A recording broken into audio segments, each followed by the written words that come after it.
Saya lanjutkan dengan soal berikutnya, bagaimana kalian memprediksi grafik. Jadi kalian menentukan jawaban dari sebuah grafik, maka kompetensi kalian meningkat dari C4 menjadi C5. Di bawahnya ketika kalian mampu menciptakan sesuatu atau mampu merancang sesuatu. Jadi tadi saya sudah katakan minimal C3, tapi ketika kalian sudah mampu mencapai C4, C5, dan C6, itu menjadi siswa yang hebat buat saya. Karena sudah melampaui kompetensi yang puncak, yaitu C6. Di sana kalian memprediksi pengaruh kenaikan suhu terhadap daun yang gugur. Di sini latar belakang dari permasalahan adalah pohon jati yang ada di suatu hutan. Ketika suhunya berubah dari suhu rendah, suhu normal. Jadi suhu rendah ini ketika mungkin musim penghujan. Di sini pada suhu rendah itu nilai atau daun yang gugur itu sekitar 5 begitu. Ketika suhu normal ada kenaikan hampir 15. Kemudian pada suhu udara tinggi, ada panas ya, itu mencapai daun yang gugur 35.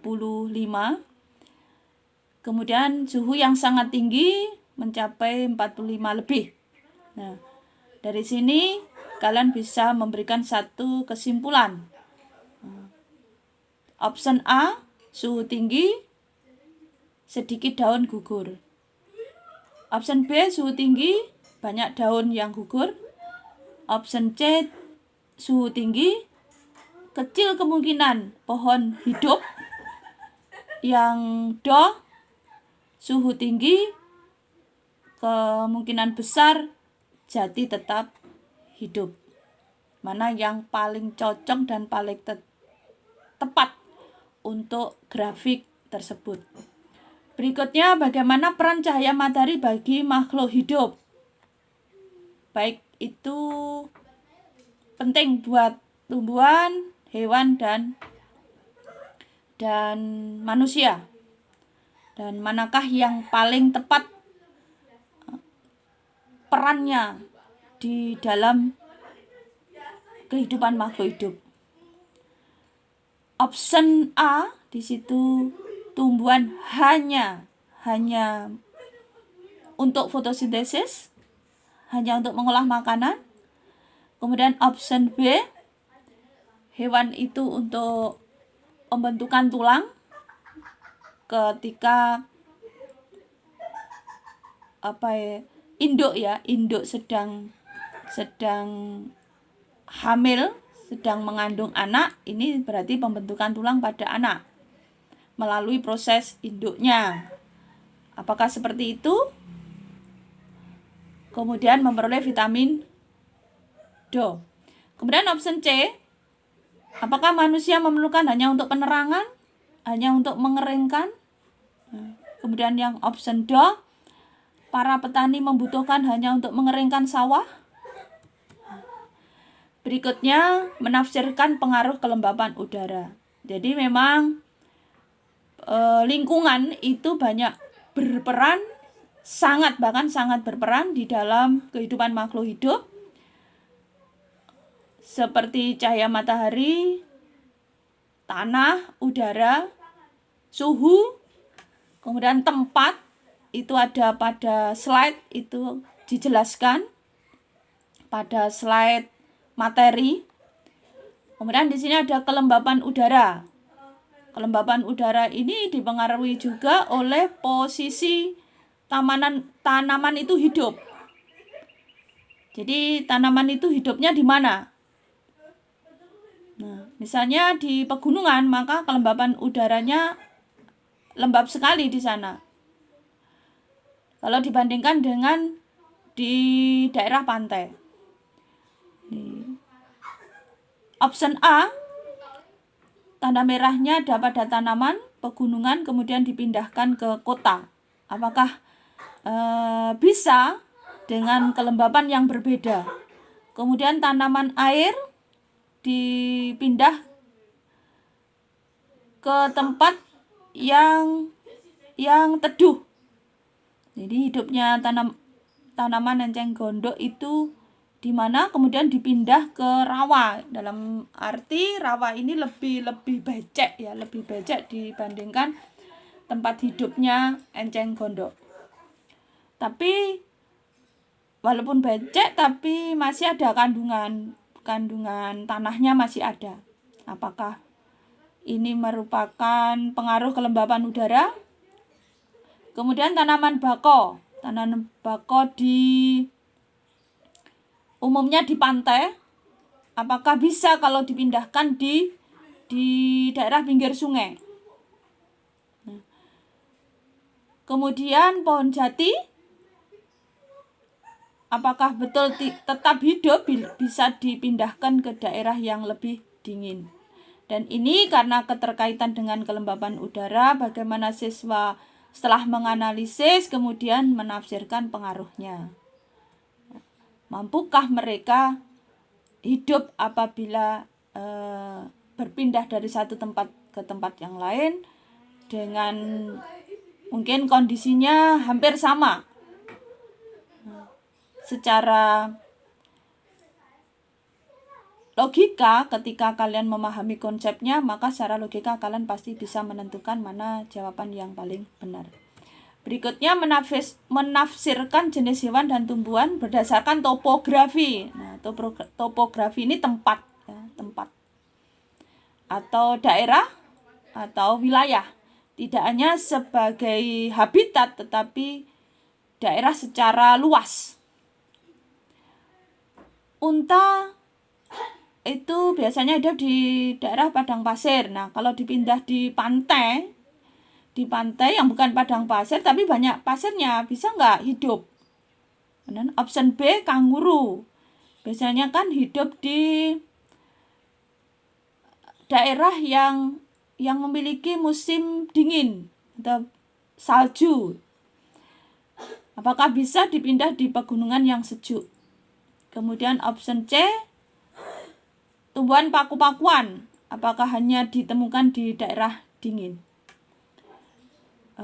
Option D, pohon jati bisa hidup di daerah padang pasir yang panas karena pohon jati ini biasanya juga ada di daerah panas. Tapi apakah bisa hidup dengan daerah tetap panas tapi dalam bentuk padang pasir? Berikutnya menafsirkan lagi pengaruh salinitas, yaitu kadar garam di air laut dengan kadar garam pada air tawar. Bagaimana dengan kehidupan ikan yang ada di situ? Mampukah mereka ditukar tempat? Ada masing-masing option. Silahkan kalian pahami betul kata demi katanya sehingga kalian bisa menentukan mana yang paling tepat. Nah, sekali lagi, ketika kalian menentukan, hubungkan dengan poin pertanyaan atau kunci pertanyaan. Di sini berkaitan dengan ketahanan hidup jika dipindahkan dari satu tempat ke tempat yang lain dengan salinitas atau kadar garam yang berbeda. Ketika tidak berkaitan dengan ketahanan hidup, maka option jawaban jelas itu abaikan, jelas itu kalau salah. Berikutnya, bagaimana mengecek energi yang mengalir dari produsen ke konsumen.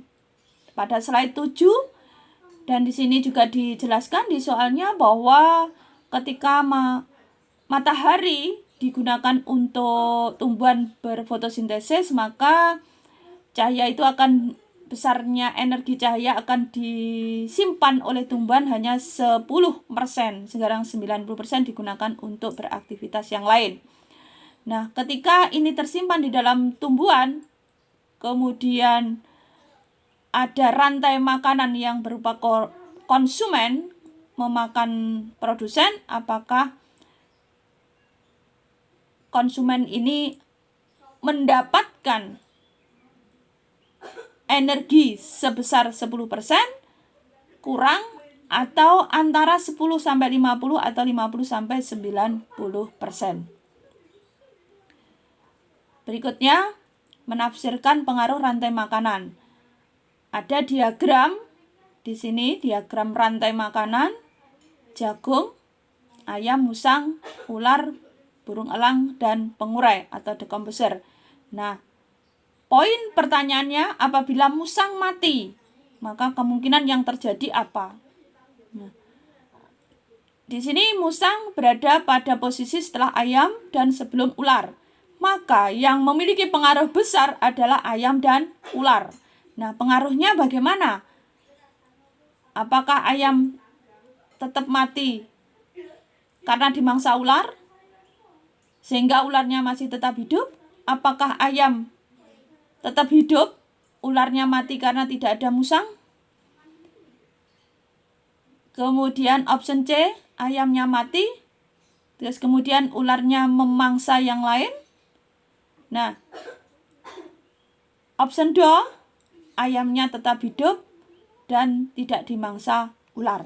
Nah, jadi sekali lagi, perhatikan baik-baik, poinnya adalah musang. Jadi musang di posisi mana? Dan jangan melepaskan diri dari selain diagram ini. Karena ketika kalian lepas dari diagram ini, jelas jawaban kalian akan tidak sesuai. Slide 12 akan menjelaskan tentang diagram rantai makanan. Berikutnya menyusun hewan yang sesuai dengan trafik. Trafik itu seperti piramida ya.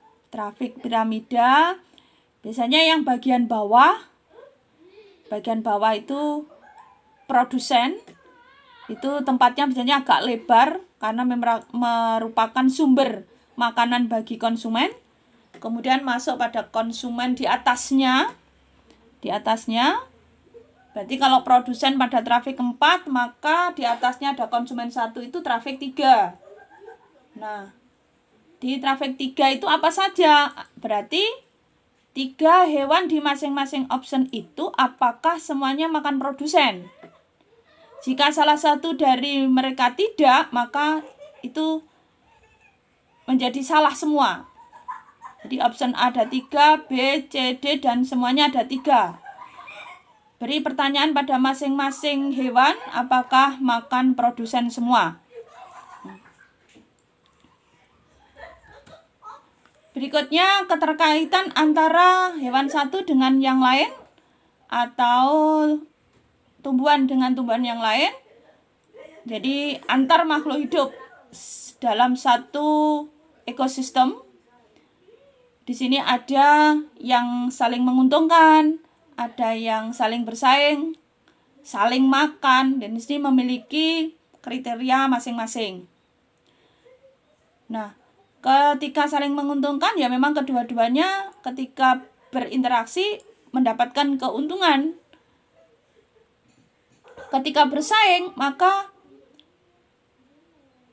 hewan atau tumbuhan yang bersaing itu mendapatkan atau memerlukan makanan yang sama.